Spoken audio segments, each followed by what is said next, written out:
It's Monday, April 17, 2017. This is PSN News. The highly anticipated blue-white game is finally here, and we have all the details coming up in sports. We'll also bring you the latest updates on the changes to Greek life at Penn State and the responses. Stay tuned.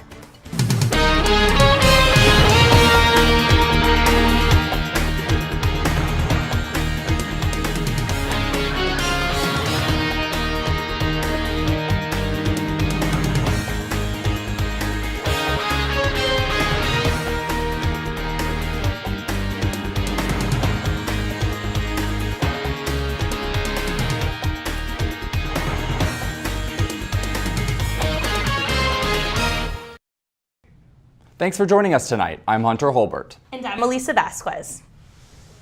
On Wednesday, the Interfraternity Council responded to Penn State President Eric Barron's open letter with an open letter of its own.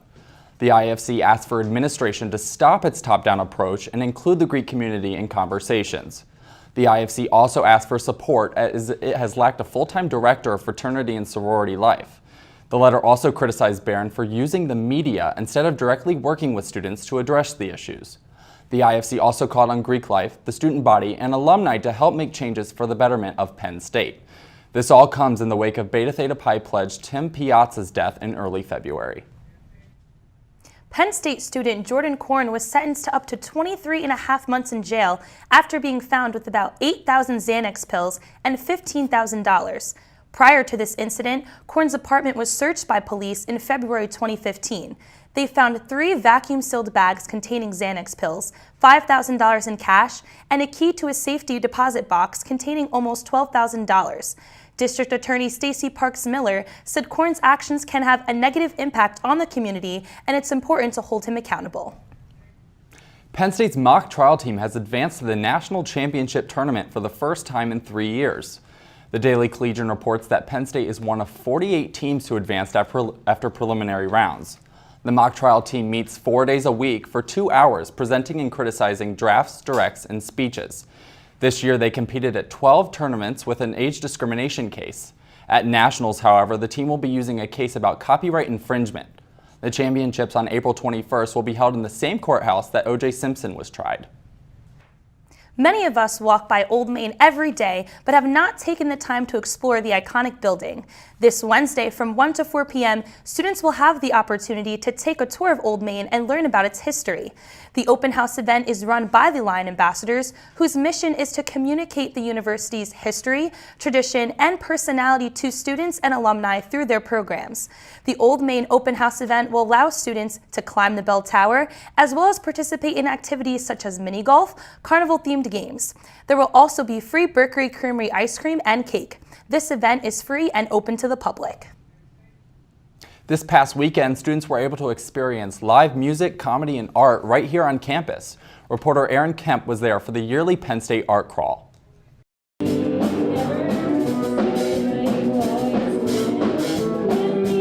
On Saturday, April 15th, Penn State students organizing the multiple arts hosted their annual Arts Crawl in multiple buildings, including Peterson Building, the Visual Arts Building, and Palmer Museum.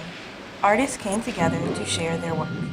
Among the most common forms of art were paintings and live musical acts.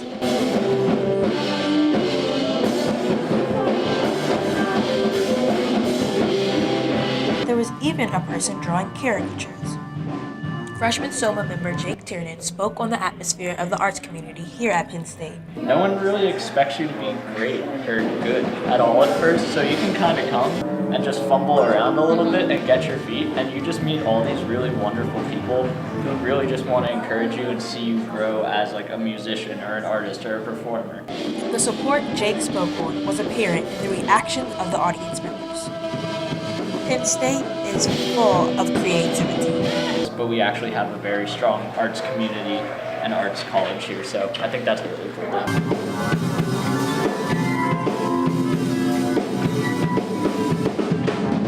If you didn't get a chance to witness this creativity for yourself, don't fret. The Arts Crawl is a free annual event. Reporting for PSN News, I'm Aaron Kemp.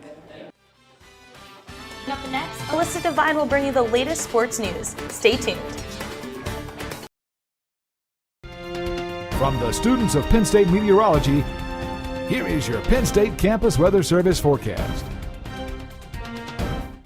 Hi, I'm student meteorologist Robert Johnson from the Penn State Campus Weather Service with your forecast for today. Right now, we're looking like we're going to see some temperatures returning back to normal as we saw today and as we'll see tomorrow. As we get into the middle of the week, showers and thunderstorms are more likely. And then for the weekend, not as much sunshine, but it does not look like a complete washout. For our Easter Resurrection Sunday yesterday, we got up to a high temperature of 77 degrees, and that is well above our average. We are at an average of about 60 to 61 degrees around this time here in State College, but well above average. Yesterday, we are returning to more normal temperatures as we head into the rest of the week. So for tomorrow, as we're heading out to class, 48 degrees at about 9:30 in the morning, and we stick with a whole bunch of sunshine throughout the day. 3 o'clock, 61, and then as we head on into the evening, 9:30, 56 degrees out there, and still looking pretty clear across the region. And then we begin to see some of these clouds push into our region for Wednesday, and that sticks around as we could be seeing some rain showers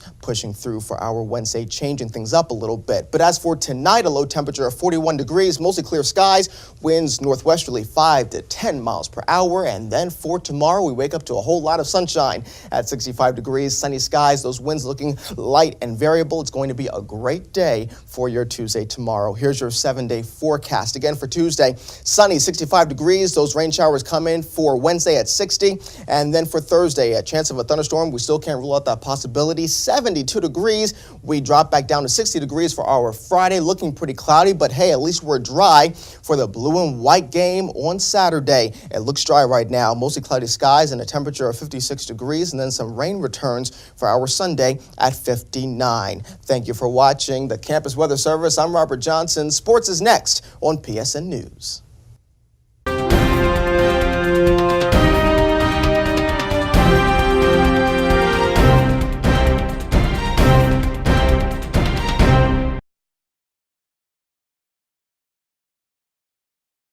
Welcome back to I'm Alyssa Devine with your PSN News Sports Update. The annual Blue-White game will kick off this Saturday at 3 p.m. in Beaver Stadium. Penn State football is returning a majority of the roster that won them the Big Ten championship this past season. The team is also bringing in 4-star and 5-star recruits for next season, and with all of that in mind, there's a lot of excitement for the Lions to give an exhibition for the upcoming season. Penn State's past spring scrimmages have usually been one-sided because of the way the roster is divided. The first and second team players are usually grouped onto the blue team roster, and then the reserves and scout team play on the white team. But with more depth on this year's roster and the best recruiting class up to date, this year's blue-white game should be a more competitive and thrilling game. And now volleyball has had a dominant weekend. The Nittany Lions capped off its regular season in fashion, sweeping Charleston and George Mason. With the two commanding wins, Penn State clinched the top seed in the EIVA conference tournament, giving the blue and white home court advantage at Penn State. As the EIVA tournament approaches, a bid for the NCAA tournament is on the line. If they take down Princeton on Thursday, they will advance to the conference championship against St. Francis and Sacred Heart on Saturday. And what will the conference champ receive? A bid to the NCAA tournament. And it's mid-April, so that means playoff hockey is in full swing. With the first week under wraps, the Pittsburgh Penguins are sitting pretty at 3-0 in their series with the Columbus Blue Jackets. The Penguins were able to overcome a 3-1 deficit last night in Columbus to tie the game in the second period. Each team had a goal apiece in the third to bring the game to overtime, the first of the series. Pittsburgh became the ultimate victors with the goal from Jake Gutznell 13 minutes into OT. It was also Gutznell's first playoff hat trick. This is the first ever career playoff hat trick by a rookie in Penn's history, and it was also a game winner.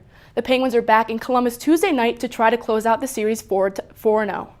Well, that's your PSN News Sports Update. Back to the news desk right after this. Welcome back to PSN News. Tonight we have Isaac Will with us, the newly elected UPUA Governmental Affairs Chair. How are you doing tonight, Isaac? Good, how are you? Good, thank you for being with us. Sure. So first of all, talk to us about what UPUA is for those who don't know and your role within the Governmental Affairs Committee. Sure. So the UPUA stands for the University Park Undergraduate Association, and basically it's the student government for the undergraduate student body. Right now, I am the Governmental Affairs Chair of the UPUA. Cool. So what do you do as Governmental Affairs Chair? What is your role within that committee? What do you do within students and within the committee itself? Sure. So basically, any interactions that students have with the government at any level, whether it be local down in the borough or state or federal government, a lot of the different initiatives and things come through that committee. So there are different things that we tackle. At the state level, we do a lot of stuff with advocating for appropriations to the state legislature. Same to the federal government, whenever they listen, I guess. And at the borough level, we have a lot of different involvement, whether it be advocating for downtown lighting or ensuring that student rights are protected, whether it be with housing or anything else. So different things along those lines. So you mentioned at the state level getting appropriations and funding. Sure. I know a lot of students are interested in the student debt problem and making college more affordable. What are you guys doing to make sure that that is tackled? Sure. So advocacy. And we can tackle that a couple different ways. Obviously, on the committee we have probably about 15 members now. By the time things really get started next year, we'll have about 25. And we do a lot of letter writing to different legislators. We actually have Penn State's Capitol Day, if you've heard of that before, and that's where Penn State students, not just in the UPA, but just in general, get on a bus and go to Harrisburg and set up meetings with different representatives at the state level. So yeah, we do a lot of letter writing, a lot of trying to set up individual meetings. And then also we've started coordinating with other state-related schools like Temple, Lincoln, and Pitt. So we're trying to coordinate those efforts and really advocate to the state legislature all at once for the sake of students and those state-related schools that I mentioned. So what specifically with initiatives are you guys starting? What new initiatives do you guys have going? Sure. So a lot of the initiatives now are actually continuations of things that we've already worked on. One of the big things that we're advocating to at least the governor for is for him to appoint another student to the Board of Trustees. He's done that for a very long time now, I think since sometime in the 1970s, so we'd like to continue that initiative and different things like that, I guess. Are there any changes within UPUA that we can expect that will have any impacts for students? Sure. So and this isn't something that I'm too heavily involved in, but others on the steering committee are creating it's like an outreach committee. And the main goal of this committee within the UPUA will be to reach out to other student organizations who don't feel like their voice is heard as well by the organization. So I guess the idea behind this is to really make sure that we're hearing from all student voices and working for every student on campus. So how do you involve students in this process? I know the biggest job is to represent the students, but how do you involve the students and make them aware of what you guys are doing? You mean governmental affairs wise? Yes. Okay. So yeah, that's a good question. That's actually one of the big issues we have to tackle. I guess the big thing that we do is try to reach out to a lot of the political organizations on campus, like the college Democrats or the college Republicans or the college Independents, and trying to get them involved to increase things like voter turnout, especially in the borough with elections coming up, and really just get out the vote is one thing, and then also try to get people to advocate, and hopefully that they can find an issue that they're passionate about and advocate on behalf of it. So. Awesome. Well, that's all that time we have tonight. Thank you for coming to join us, Thanks Isaac. We appreciate your time. And we'll be back with national news headlines coming up next. Don't go anywhere. 4 students at the University of Idaho were hospitalized Thursday night after a test of rocket fuel set off an explosion on campus. Moscow, Idaho Police Chief James Fry Jr. said the students were at close range when the fuel ignited. The Washington Post reports that the students underwent surgeries overnight and were in good condition Friday afternoon. Police and the FBI and Bureau of Alcohol, Tobacco, and Firearms and Explosives are involved in the non-criminal investigation.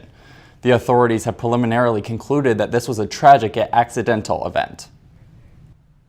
At least 12 former teachers sexually molested students at Choate Rosemary Hall, according to a recent statement from the Connecticut boarding school that JFK attended.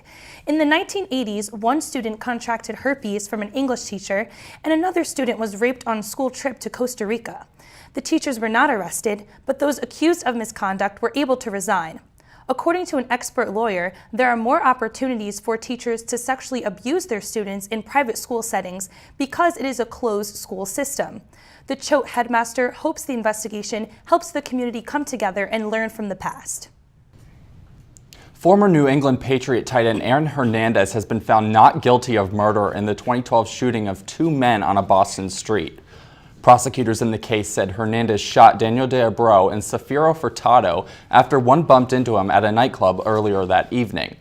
Defense lawyers countered that Alexander Bailey, a friend of Hernandez, actually did the shooting. 27-year-old Hernandez is currently serving a life sentence without the possibility of parole. He was found guilty in the 2013 shooting of Odin Lloyd, who had been dating the sister of Hernandez's fiancé. He is currently appealing that conviction. The roof of the Balago Hotel and Casino caught fire this past Thursday. The 911 call was received just before 11 p.m. with units from the Clark County Fire Department responded to the scene within 5 minutes. Assistant Chief Larry Hadou said that firefighting efforts were extremely challenging because of the location of the fire and access to the location. In videos from the scene, bystanders watched the fire from the hotel's water fountain as firefighters and police surrounded the area. And that's all for us tonight here at PSN News. Be sure to check us out on Twitter at PSN News. Thank you for joining us.